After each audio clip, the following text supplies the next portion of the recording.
하나님 감사합니다. 우리가 수요예배로 모일 수 있어서 감사하고 우리에게 허락된 시간들 하나님 앞에 드리는 시간이 있음에 참 감사합니다. 오늘 이 시간에 나온 모든 이들을 주께서 기억하여 주시옵소서. 저들의 이름을 생명책에 기록하신 줄 믿사오니 저들의 선행을 주께서 기록하여 주옵시고 전행에 복받아야 마땅할 일들을 기록하여 주시옵소서. 오늘은 특별히 아픈 이들을 위해서 기도합니다. 우리 민지가 오늘 함께 나와 기도하는데 하나님 당신의 딸 기억하여 주시고 그 병마에서 해방되게 하여 주옵시며 무엇보다도 이길 힘을 허락하여 주시고 이길 능력 허락하여 주시옵소서. 하나님 간절히 원합니다. 채워주시는 주님, 치유하시는 주님이 역사하실 줄로 믿습니다. 우리 심현철 집사님의 손이천함 공령한 성도 많이 회복되고 있다보니 감사합니다. 하나님 더욱더 많은 일들이 일어날 수 있을진데 하나님 더욱더 건강 속히 회복하게 하여 주시옵소서. 우리 안영주 자매 지속적으로 하나님 기도하며 고침받고 치유받기를 원하오니 하나님 깨끗이 낫게 하여 주시옵소서. 우리 혜린이 치료 중에 있었고 그리고 이제 회복 중에 있습니다. 하나님 더 이상 동일한 병명으로 아픔받지 않도록 하나님 깨끗이 잊게 하여 주옵시고 고쳐 주시옵소서. 조병배 집사님 회복 중에 있습니다. 4월에 잘하면 좋은 소식 있을 것 같습니다. 하나님 기대하고 기다리오니 하나님 응답하여 주시옵소서. 안은경 권사님 이제 깁스도 풀린다고 합니다. 3월부터는 얼굴을 볼 수 있을 것 같은데 다친 그곳에 하나님 더 이상 아픔이 남지 않도록 깨끗이 고쳐 주시옵소서. 정성호 세무사님 그리고 김기영, 안성준 하나님 회복 중에 있습니다. 이 모든 것들이 주의 은혜 가운데 그때에 그 시에 맞춰서 일어나기를 간절히 원하오니 아픈 이들을 만지시고 치유하시는 주여 속히 회복시켜 주시옵소서. 감사합니다. 고마우신 예수님 이름으로 기도드립니다. 아멘. 아멘. 오늘 말씀은 사무엘상 말씀 함께 봅니다. 사무엘상 17장에 있는 말씀이고요. 17장 4절에서 7절. 사무엘상 17장 4절에서 7절. 민지는 밖에 나갔네? 네, 편하게 있게 하세요. 17장 4절에서 7절.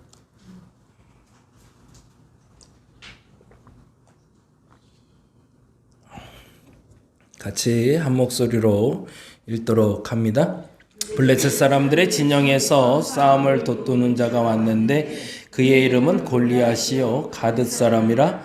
그의 키는 6규빗 한 뼘이요 머리에는 노투구를 썼고 몸에는 비늘 갑옷을 입었으니 그 갑옷의 무게가 놋 5,000세겔이며 그의 다리에는 놋 갑반을 쳤고 어깨 사이에는 놋 단창을 메었으니 그 창자루는 배틀째 같고 창날은 1,600세겔이며 방패 든 자가 앞서 행하더라. 아멘.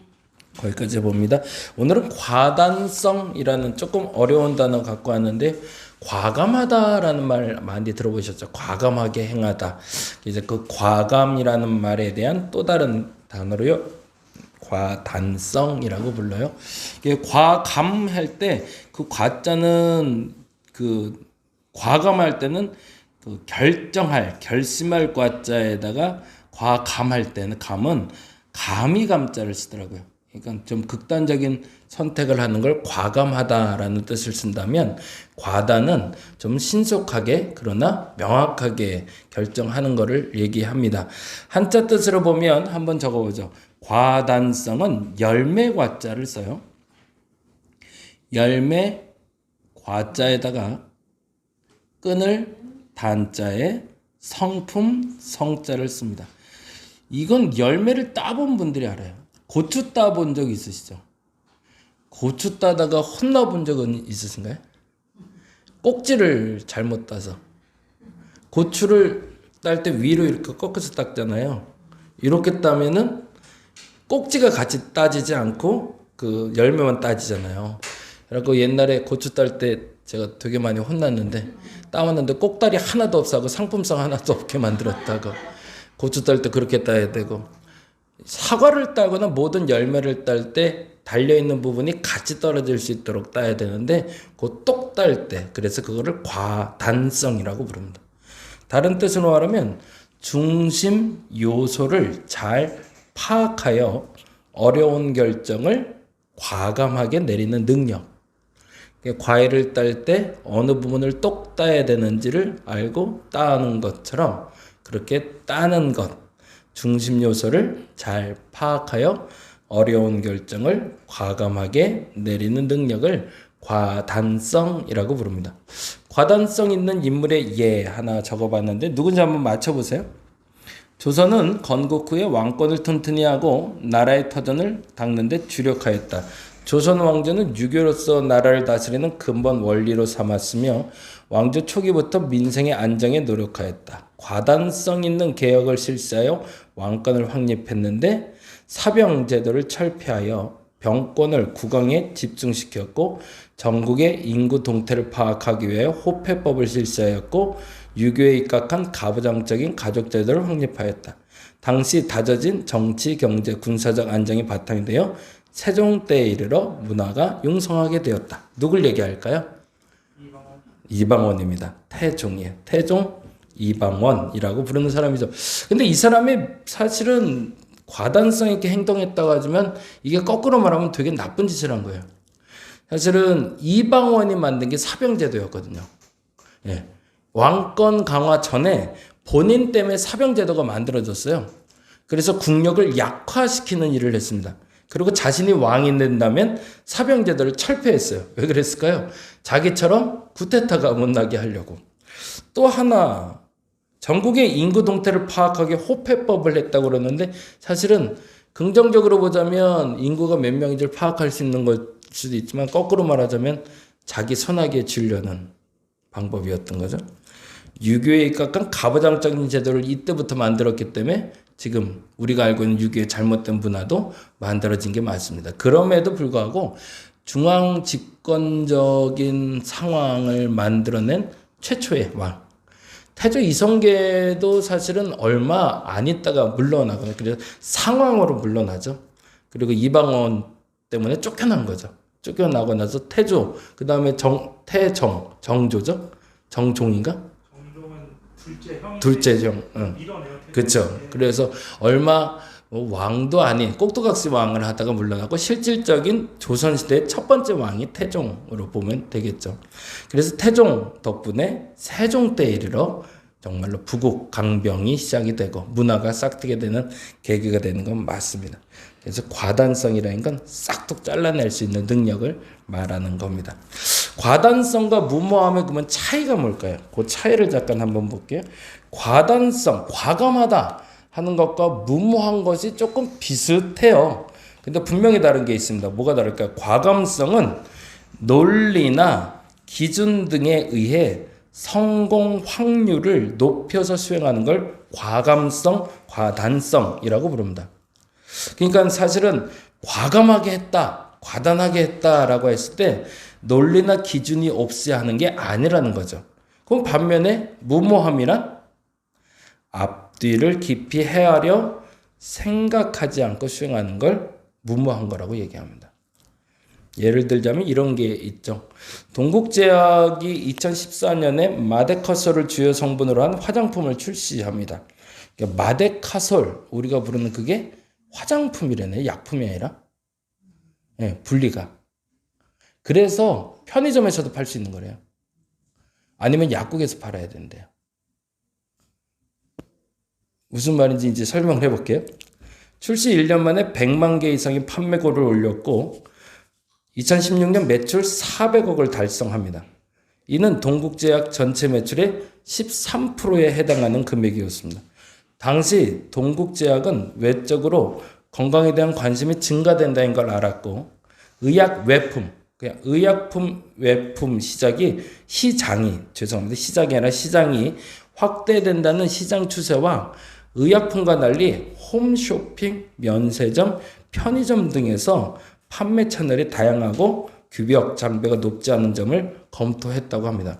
그래서 의약품 형태를 갖고 있지만 화장품으로 쓰일 수 있는 거는 편의점이나 면세점에서 팔 수가 있대요.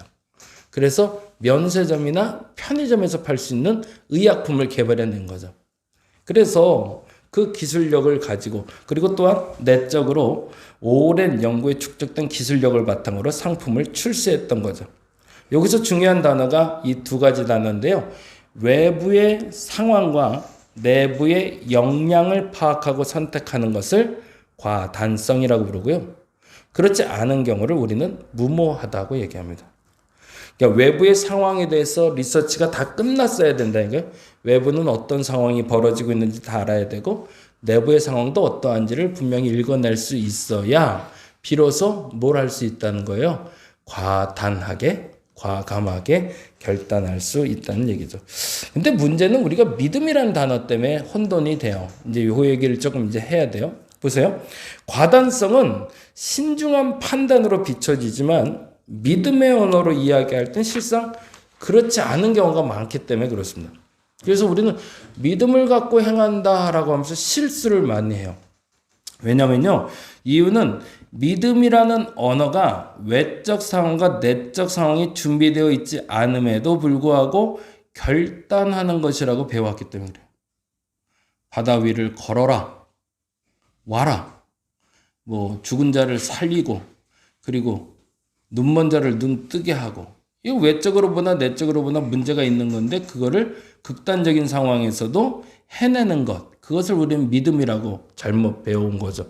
특히 지난주에도 얘기하려던 문태했던 얘기인데 예전에 조영기 목사님 책 보다 보니까 그런 예화가 나와요.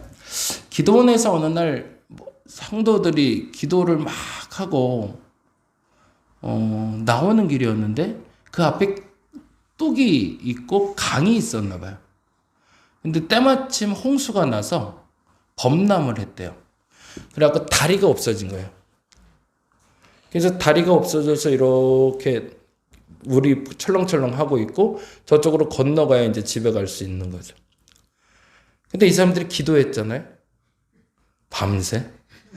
은혜 받았어요. 그래서 능력이 임했다고 착각을 한 거예요. 그래서 자기들이 그 물을 건널 수 있다고 생각하고 뛰어들었대요. 결과는 어떻게 됐을까요? 믿음이 이기네? 아유, 거짓말이죠. 다 죽었죠. 말도 안 되는. 근데 때때로 우리는 그걸 믿음이라고 착각을 해요. 그리고 준비되지 않은 상황, 외적으로도 전혀 불가능한 상황인데 그게 마치 믿음으로는 뚫고 나갈 수 있다고 그게 없으면 믿음이 없다라고 착각하면서 얘기하는 경우들을 봅니다. 문제가 있는 거죠. 그건. 그래서 개척하는 목사님들 월요일날 세미나 했는데 절대 부탁을 드렸던 게 그래요. 제발 돈 없는데 준비도 안 됐는데 믿음으로 개척하지 말라고. 정말 무모해요. 정말 무모한 거예요. 아무것도 없이. 물론 맨 땅에 해서 성공한 사례들이 가끔 있어요. 가끔. 0.1%? 사업도 그렇잖아요. 애플 그리고 뭐 빌 게이츠 다 창고에서 시작했다고 그래서 나도 창고에서 시작하면 될까요? 아유 제발 그러지 말아야 돼요. 그거는 믿음이 아닌 거죠. 착각인 거죠. 한번 볼게요. 믿음이라는 이유로 언어가 외적 상황과 내적 상황에 준비되어 있지 않음에도 불구하고 결단이라는 것을 배워왔습니다. 그래서 과단성보다는 무모한 것이 신앙으로 간주되었죠. 그래서 신앙인들을 무식하다라는 표현도 썼습니다. 이건 잘못된 믿음 때문이죠. 이에 오늘 본문을 통해 믿음의 과단성은 어떤 것인지 묵상해 볼 수 있습니다. 골리앗과 다윗의 싸움은 무모한 걸까요? 과단성 있는 걸까요? 라는 질문을 좀 던지고 싶어서 그래요. 사실은 무모한 싸움을 얘기할 때 골리앗과 다윗의 싸움을 얘기해요. 그래서 그걸 이겨낸 건 믿음이다라고 얘기하죠. 그럼 진짜 다윗은 무모한 사람이었을까? 아니라는 얘기를 하고 싶어서 그래요. 한번 볼게요. 첫째, 사무엘상 17장 4절에서 7절을 한번 읽어보죠. 다시 오늘 읽었던 본문인데요. 기가 막힌 단어가 나오고 있어요. 17장 4절에서 7절. 같이 한번 읽어보죠. 읽어보겠습니다. 블레셋 사람의 진영에서 싸움을 도둔 자가 왔는데 그의 이름은 골리앗이요 가드 사람이라 그의 키는 6규빗 한 뼘이요 머리에는 놋투구를 썼고 몸에는 비늘 갑옷을 입었으니 그 갑옷의 무게가 5천 세겔이며 그 다음에 그의 다리에는 놋 갑반을 쳤고 어깨 사이에는 놋 단창을 메었으니 그 창자루는 배틀째 같고 창날은 철 600세겔이며 방패 든 자가 앞에 환영하더라. 어떤 장수도 이렇게 자세하게 설명해 놓은 데가 없어요. 그건 무슨 말일까요? 골리앗에 대해서 파악이 끝났다는 얘기죠. 적군이 어떤 적군인지 그냥 우리는 알기를 다윗과 골리앗 싸움하면 골리앗은 키 크고 엄청나게 크고 다윗은 엄청나게 작고 딱 이렇게 보거든요. 그렇지 않다는 거예요. 이미 파악이 다 끝난 상태예요. 누구에 대해서? 골리앗에 대해서. 심지어 육척이라고 얘기하잖아요. 육척 한 뼘이라고 얘기해요. 정확한 표현이죠. 그리고 배틀째 그리고 갑옷의 무게까지도 파악이 끝난 상태예요. 달리 말하자면 첫째, 골리앗에 대한 설명을 통해서 골리앗에 대해서 충분히 파악되어진 상태라는 걸 우리는 알 수 있는 거죠. 외적으로 골리앗을 만났을 때도 믿음으로 이긴다라고 말하는데 사실은 그건 무모한 상태를 얘기한 게 아니라는 겁니다. 아무리 무모해 보여도 그것에 대해서 외적인 파악이 끝난 상태에서 이루어진 게 시작인 거지 믿음은 그렇지 않을 때 움직이는 건 믿음이 아니란 얘기죠. 두 번째요. 사무엘상 17장 38절에서 39절 볼까요? 17장 38절 39절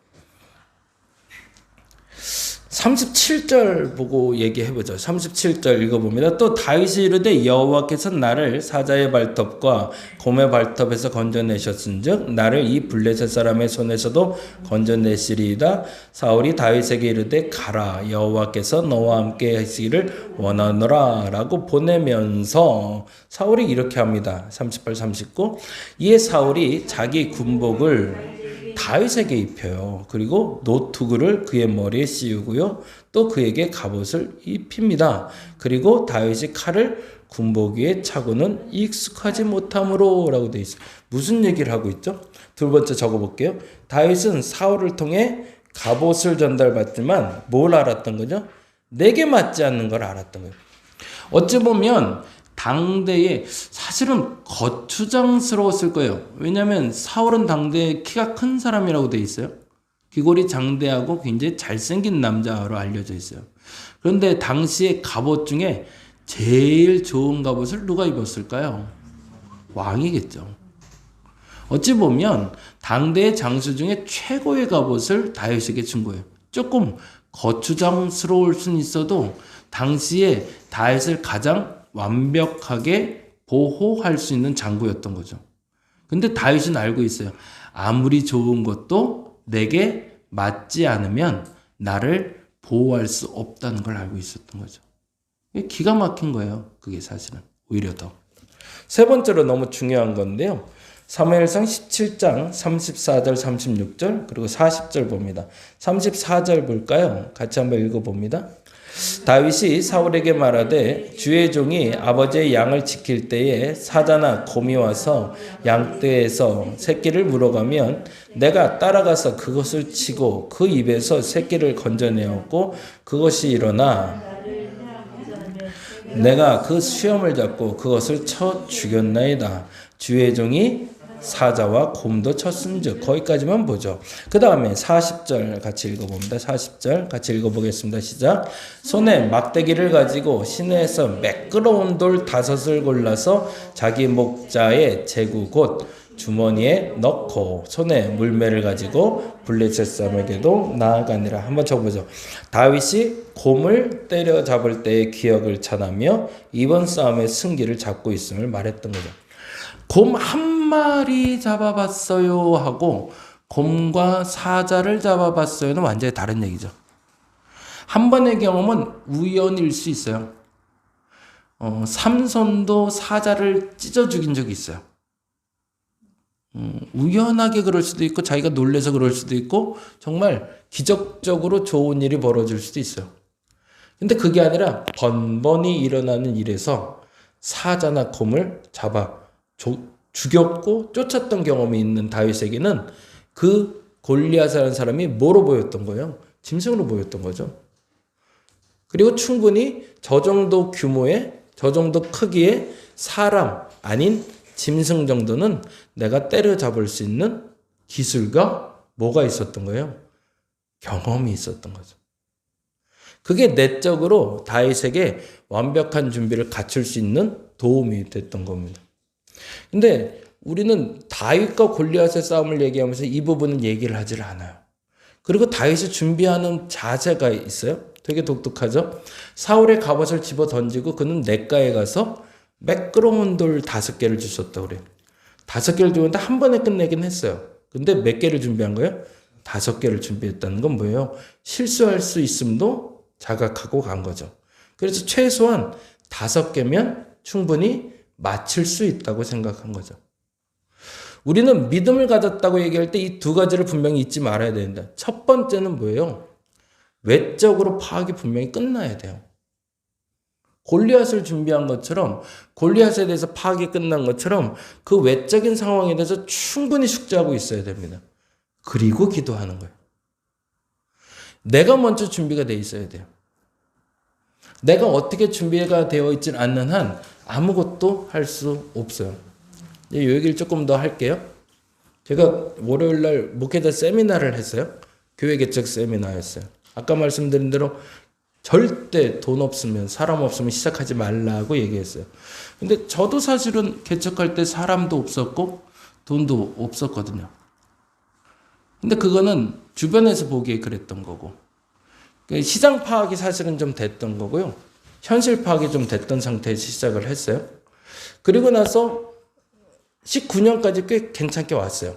근데 정말로 예측하지 못하는 상황을 만났어요. 그게 코로나. 여러분이 어떻게 보셨는지 모르겠지만 코로나 시작이 되고 2020년부터 2022년까지 제가 준비한 게 있었습니다. 시작한 게 아니라 준비한 게. 그게 뭐냐면 제 내적인 준비였어요. 그게 뭐였냐면 저는 평생에 목사만 해왔거든요. 말씀만 봤었고요. 사실은. 기도만 했었던 거죠. 근데 세상이 변화하는데 세상이 변할 준비는 아무것도 안 돼 있더라고요. 그래서 그때 나가봤던 게 외부였어요. 식당에 가보고 카페에 가봤는데 거기는 사람이 있어요. 근데 우리 교회만 사람이 없어요. 그리고 우리 교회를 장가놔야 되더라고요. 그래서 첫 번째 했던 게 뭐냐면 제 내적으로 준비하는 연습을 먼저 해야겠다 생각했어요. 여러분한테 제가 무엇이라도 말할 수 있으려면 내가 준비되지 않은 상태에서는 아무것도 말할 수가 없겠더라고요. 그래서 준비했는데 그 첫 번째가 뭐냐면 교회란 뭘까에 대해서 다시 정리를 했어요. 교회는 뭘까?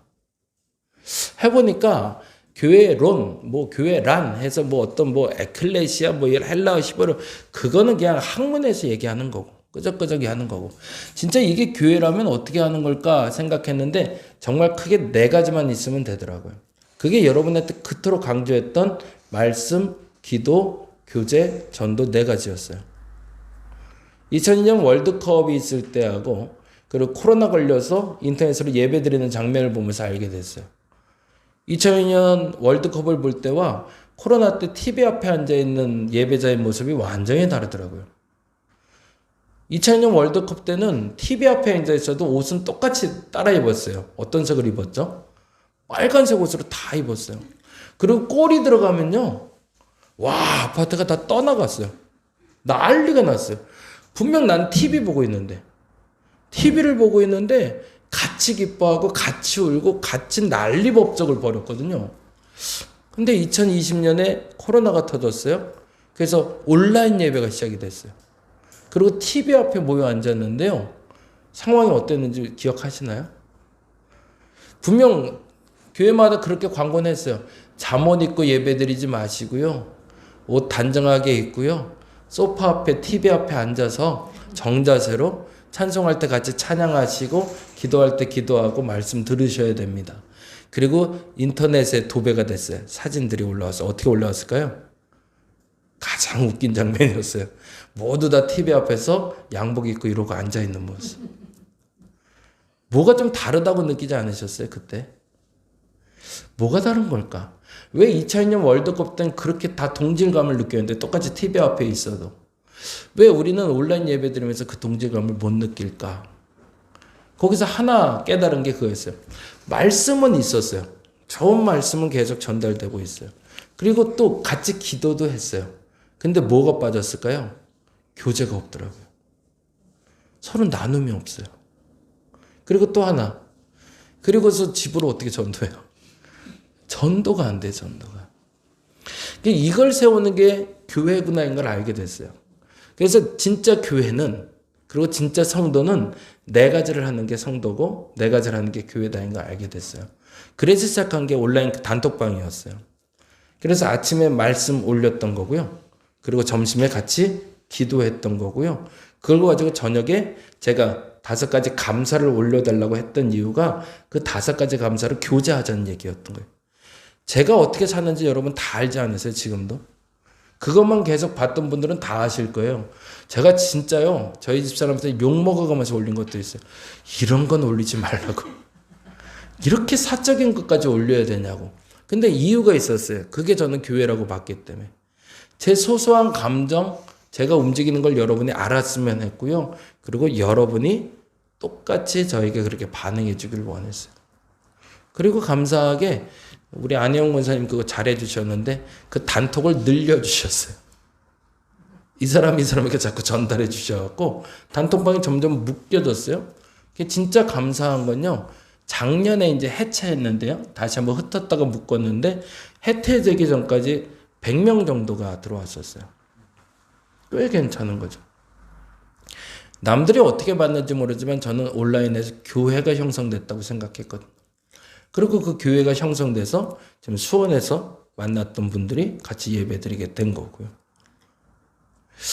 그리고 나서 나 또 하나 경험했던 게 뭐였냐면 코로나 때 장소를 바꿨잖아요, 우리가. 근데 바꿔놓고 뭐 해야 될지요 이제 와서 고백이에요. 모르겠더라고요.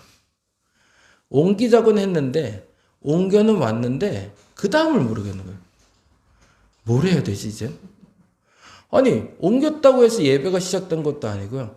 옮겼다고 해서 사람이 올 수 있는 것도 아니고 옮겼다고 해서 전도할 수도 없고 와 미치겠는 거예요. 근데 쌓여있는 건 책들. 도대체 이 책들은 어떻게 정리가 안 되고 더 미치겠는 건요. 전도용품이었어요. 누구라도 나와서 좀 같이 하자고 했으면 좋겠는데 코로나라 누굴 불러낼 수도 없고 혼자서 저거 4,000장 딱 뜯어서 옮겼거든요. 주소가 바뀌었잖아요. 그러니까 스티커 사다가 주소 바뀐 거 저거 버릴 수는 없잖아. 그래서 마스크부터 시작하고 4,000장 했어요. 4,000장 혼자서. 매일 아침에 출근해서 붙이는 게 그래도 그나마 그거 할 일이 있어서 감사하다고요. 근데 문제는 붙이고 나서였어요. 그 다음엔 진짜 할 게 없는 거예요. 근데 그때부터 아까 말한 대로 내적 갱신을 좀 해야겠다 생각했어요. 아니 내가 코로나 때 살아내지 않으면 여러분한테 살아내라는 얘기를 못 하겠더라고요. 그래서 시작한 게 도서관을 했고 도서관을 하면서 제가 자격증을 따기 시작했고 그래서 자격증을 따면서 내가 지금 앞으로 뭘 해야 될지를 서브교회에서 출판사를 시작을 했고 그래서 지금 연구소를 시작하게 됐어요. 그리고 돌아보니까 알겠어요. 그게 어떤 준비였는지. 그리고요. 이게 자랑처럼 여겨지는데요. 지금도 찾아오는 분들이 있어요. 지금도 아직은 코로나가 진행형인 교회들이 있어요. 우리는 암묵적으로 코로나가 끝났잖아요. 우리는 마스크 벗었잖아요. 근데 여전히 아직 코로나 상태에 머물러 있는 교회들이 많아요. 그래서 그 교회들이 찾아와요. 도대체 어떻게 해야 되냐고. 그리고 이제 물어오는 분들에게 제가 할 말이 생기더라고요. 왜냐하면 외적으로 변해 있고 내적으로 내가 변해 있고 그거를 믿음의 시험대 위에서 던졌을 때 그 결과물들이 나오고 있다는 걸 말할 수 있으니까요. 오늘도 한 분이 전화가 왔는데 근데 조금 좀 염려가 되는 건 큰 교회에서 연락이 와요. 조금 규모가 있는 교회들이. 그래서 그 교회들이 우리 교회 와서 배우겠다고 거기 담임 목사님하고 부목사님하고 장로님들이 오겠다고 연락이 왔어요. 뭘 봤을까요? 여러분 오시면서 못 봤죠? 그래서 제가 자랑하려고 저기다 다 붙여놨는데 두란노에서 인터뷰한 거, 월간목회에서 인터뷰한 거, 국민일보에 나온 거, 신문 기사들 저기다 올려놨거든요. 왜 그들이 우리 교회를 찾아오고 저에게 찾아오게 됐을까라는 거죠. 무모한 도전, 무모한 시설, 무모한 일들을 해왔던 것이 아니라 과감하게 과단성을 가지고 했던 일들. 그 전제가 외적으로나 내적으로나 준비된 상태에서 움직였기 때문이라는 거죠. 그래서 지금은 제가 설명할 수 있는 게 있어요. 근데 만일에 2020년부터 22년까지 제가 준비가 안 됐다면 지금도 똑같이 우리 교회도 코로나 ING일 거예요. 아직도 우리는 못 빠져나갔을 거예요, 우리도. 어찌 보면 지금 여러분과 제가 이렇게 앉아서 예배 못 드렸을 거예요. 한번 돌이켜보세요. 한 3년 동안 무슨 일이 있었나. 여러분도 한번 생각해보세요. 그리고 솔직히 말해서 제가 뭘 했는지 아무도 모르실 것 같아서 어떤 고민을 했고 어떤 결단을 했고 어떻게 봤는지. 그리고 여러분도 한번 생각해보세요. 여러분 코로나를 지금 빠져나오신 건지 아니면 아직도 나는 코로나 속에 있는지. 더 정확히는 코로나 때 나는 무엇이 변화됐는지 한번 살펴보시기 바랍니다. 한번 읽어볼게요. 다시 다윗은 보겠습니다. 다윗은 무모한 도전을 하였던 것이 아니라 자신을 충분히 숙지하고 자기를 읽어낼 수 있었던 거죠. 적을 충분히 알고 있었던 것입니다. 그리고 믿음이 부여됐을 때 그에게 드디어 두 가지가 생겼습니다. 첫째는 용기가 생긴 거고요. 과단성이 생겼음을 알게 된 거죠. 과감한 것과 무모한 것은 여러분 구별하셔야 됩니다. 이제 정리할게요. 믿음에 대해 이야기할 때 무모함이 기준이 되어서는 안 됩니다. 일을 하거나 결정하는 순간이 되면 반드시 물어야 할 것이 하나님 뜻 맞습니다. 그런데 중요한 게 있습니다. 하나님 뜻 이전에가 아니라 이전 이후에 반드시 해야 될 건 외적인 상황에 대한 분명한 준비가 없고 내적인 확신도 없는 상태에서 과단성 있는 믿음은 무모한 잘못된 믿음임을 알아야 됩니다. 어떤 일을 하시더라도 그래서 충분히 시장조사하시고 충분히 준비된 상태에 시작하시기 바랍니다. 거기에 믿음이 더해질 때 역사가 나타나는 거지 준비 없이 믿음만 가지고 역사는 불가능하다는 것 잊지 마시기 바랍니다. 첫 번째 질문 던져봅니다. 선택할 고민이 있으신가요? 뭔가 선택하셔야 되나요? 그러면 먼저 물어야 될 게 있어요. 외적으로나 내적으로나 충분히 준비가 되었는가? 돈은 있는가? 도와줄 사람은 있는가? 지역은 알아봤는가?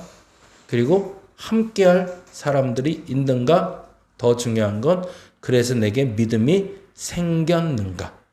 보시고 준비하신다면 하나님이 여러분을 도와주실 겁니다. 기도하겠습니다. 우리 같이 기도하는데 오늘 다 같이 다시 한번 내게 믿음을 달라고 다 같이 기도하도록 하겠습니다. 다 같이 기도합니다. 사랑의 주 아버지 하나님, 내게 믿음을 주옵소서. 결단의 믿음을 허락하여 주시고 순종의 믿음을 허락하여 주시옵소서. 레겔라르스